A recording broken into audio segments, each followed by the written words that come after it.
Hey guys, welcome back to my channel. প্রতিদিনের মতো আজকেও চলে এসেছি নতুন একটা রেসিপি নিয়ে।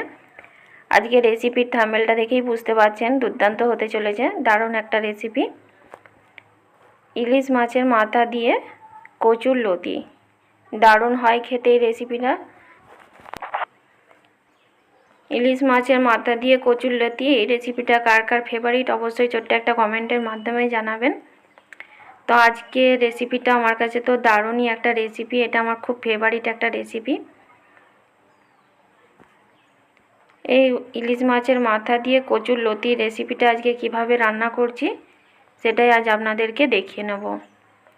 প্রথমেই নিয়ে নিতে হবে কচুর লতি।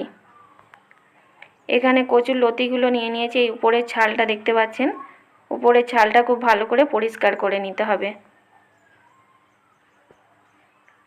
উপরের ছালটা পরিষ্কার করে কচুর লতিগুলো একটু বেশ লম্বা লম্বা করে কেটে নিয়েছি।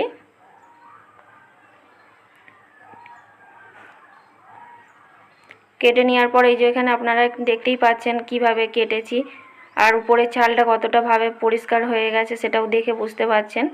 উপরের ছালটা একদম পরিষ্কার করে নিতে হবে।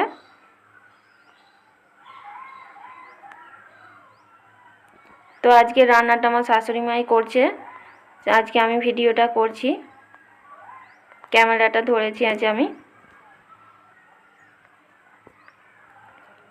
চলুন দেখে নিই কচুর লতিটা আজকে কিভাবে রান্না করা হচ্ছে। প্রথমেই কড়াতে দিয়ে নিলাম সরিষার তেল।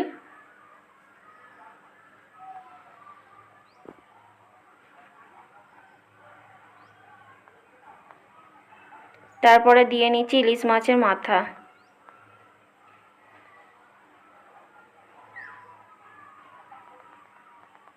ইলিশ মাছের মাথাও দুটো ছোট ছোট পিস করে নিয়েছিলাম, সেগুলোও দিয়ে নেওয়া হয়েছে এখন এই কড়ার তেলের মধ্যে।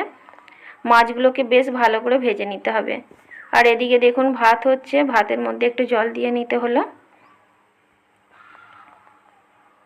তারপরে এখানে দিয়ে নিচ্ছি সরু সরু করে কেটে রাখা আলু এবং পেঁয়াজ।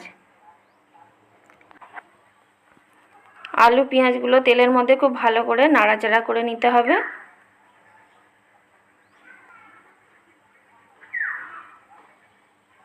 তারপরে দিয়ে নিচ্ছি স্বাদ মতো লবণ, দিয়ে নিচ্ছি এখানে কিছু মশলা, হলুদ গুঁড়ো, লঙ্কা গুঁড়ো এবং ধনে ও জিরে শুকনো খোলায় হালকা করে ভেজে গুঁড়ো করে নেওয়া হয়েছিল, সেটাও এখন এর মধ্যে দিয়ে নিয়েছি। সমস্ত কিছু মশলাগুলো দিয়ে খুব ভালো করে কষে নিতে হবে।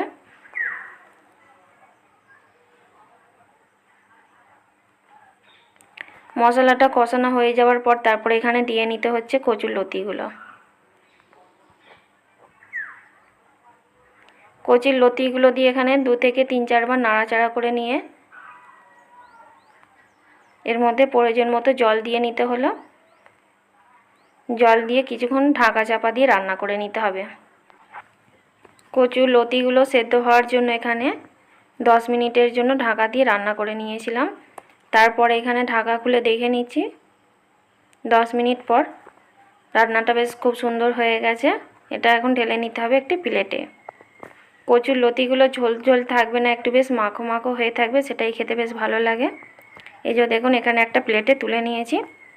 আজকে রান্নাটা আমরা দুজনে মিলেই করেছিলাম। তোমার শাশুড়ি মা একটু ব্যস্ত ছিল, সেই জন্য পুরো রান্নাটা কমপ্লিট করতে পারেনি, সেই জন্য এখানে আমরা দুজনে মিলেই রান্নাটা করে নিয়েছিলাম। তো বন্ধুরা, আমার চ্যানেলে এখনও যারা যারা নতুন, প্লিজ চ্যানেলটি সাবস্ক্রাইব করে পাশের বেল আইকনটি প্রেস করে সাথে থাকুন। কোনো ভিডিও আপলোড দেওয়ার সাথে সাথেই সবার আগে নোটিফিকেশন আপনার কাছে পৌঁছে যাবে। ভিডিওটি ভালো লাগলে অবশ্যই ছোট্ট একটা লাইক, কমেন্ট, শেয়ার করতে ভুলবেন না। ছোট্ট একটা কমেন্টের মাধ্যমে জানাবেন এই ইলিশ মাছের মাথা দিয়ে কচুর লতিটা কেমন হয়েছিল। আজকের মতো আমার ভিডিওটা এখানেই শেষ করছি। দেখা হচ্ছে পরের কোনো ভিডিওয়। সবাই সুস্থ থাকুন, ভালো থাকুন।